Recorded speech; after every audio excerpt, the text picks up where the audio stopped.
Would you move on the lane? Everybody in the comments, we'll get Matt's answer, but let me know down below in the comments. If you send a messenger, then you come behind the head pin and you leave that like, slap 6 pin across the deck. Do you move or do you stay where you're at? My game, I can't rely on pins going side to side like that, so I would move. During tournament, I feel like I have to move. Like I have to either throw it slower or move in and throw it slower to get it to shape up a little earlier. If you're looking for better ball reaction, I think the right answer is to move. But if you're also worried about losing the pocket and you're content with the side-to-side hit, then do that. In this case, you don't have to be worried about losing the pocket. Yeah, I'm leaving it. I'm not moving. Okay. Because then when I miss in, He never listens. He doesn't understand. it's a bad shot. Should have moved, clearly. It was up here. It was in my head that I should move. Normally in a tournament, I would move, throw it slower, but on the house shot, it's hard to move when you're just throwing messengers, especially in a tournament when you see like other two-handers around you or other guys throwing it hard who just send a messenger every time, and they don't even act like it's just something that is exciting. It just is a Saturday afternoon, right? Matt's like, welcome to the last 15 years of my bowling career. The goal is probably 9 of 12.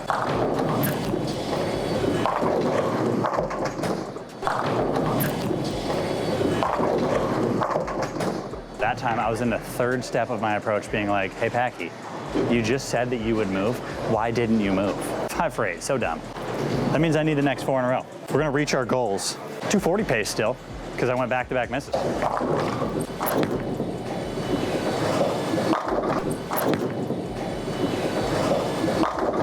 That's the tournament move.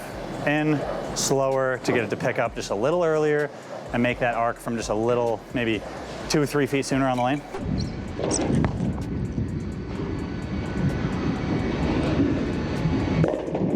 Obviously the ball is still going to continue with what we've seen. You can move in plenty with this ball and still get it to corner down lane. Is that a move guys should work on if they haven't yet? Move it a little left, for sure. Slow it down? Like I would say your natural move with a 10 pin, let's say you 10 pin or you 7 pin or you throw a messenger at the 7 or the 10, if it's a good shot and you're like, oh man, that was pretty good. I got a little lucky break, or man, that was pretty good. I don't know why I 10 pinned. I go 2 and 1 every time and I slow the speed down almost every time. But if I'm on a house shot, that's the move 9 times out of 10. That's so bad. You can't keep getting away with it!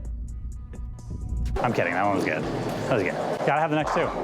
Let's talk a little bit about the ball. This is the Outer Limits asymmetric core in the ball, and it has a HK22C solid cover stock, which is different, like we talked about, than the Outer Limits, the original Outer Limits. The finish process on this is 500, 1000, 1500 SIA air pad, and then a factory compound on top of that. When you go that slowly up the process of surfacing a ball from 500, the next pad 1000, the next pad 1500, it really makes those, makes the cover really, really smooth, which means it shoots down the lane very easily and there's not a lot of traction with the oil. And we got 2 strikes to throw here. Timing was horrible. Is it a tournament ball? Is it a house shot ball? That's kind of where I categorize my bowling balls. It's a quicker piece for sure. It is for sure for me more of the house shot type shape. It's shiny, it's quick, it gets really far down lane. And as someone with a huge rev rate and more rev dominant than I am speed dominant, I would say it fits in the house shot bag. I usually don't need super clean balls like this when I'm bowling on like super hard patterns. As a right-hander, you need this type of shape in the bag.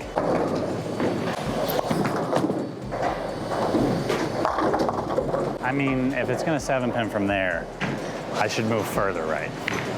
Appreciate you guys watching, appreciate you guys sticking around. Shot about 220 with the ball. A lot of bad shots, a lot of good shape on the lane. See you guys tomorrow, thanks for watching. And if you haven't already, click that subscribe button. Thanks for watching, and we'll see you tomorrow.